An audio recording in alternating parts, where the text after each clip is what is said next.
এক আল্লাহর বান্দা 70টা বছর ধরে আল্লাহর ইবাদত করলো। ইবাদত করার পরে শয়তান এবার তার পিছনে লাগলো। শয়তান বলল, হা দেখি বুজুর্গ, কত বছর তুমি ইবাদত করতে পারো।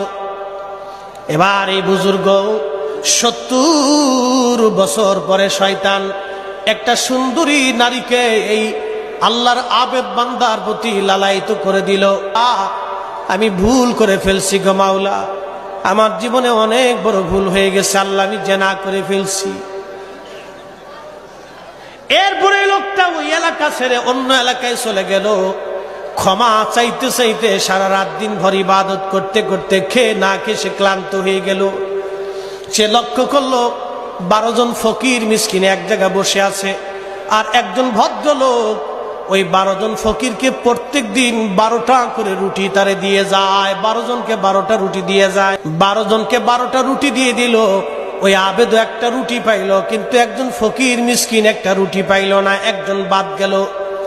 ওই মিসকিন ডাক দে বলল, আল্লাহর বান্দা, তুমি প্রত্যেক দিন 12টা করে রুটি দিয়ে যাও, আজকে আমারে রুটি দিলে না, কারণ কি? আমি রুটি পাইলাম না, কারণ কি?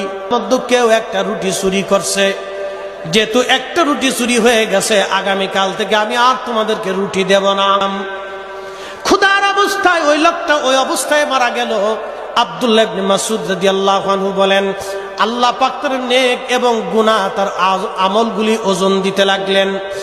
70 বছরের নেক এক পাল্লায় দিল, আর 7 দিনের জেনার গুনাহ এক পাল্লায় দেওয়ার পরে দেখা গেল রে 7 দিনের জেনার গুনাহগুলি 70 বছর ইবাদতের চাইতে বেশি ভারী হয়ে গেছে।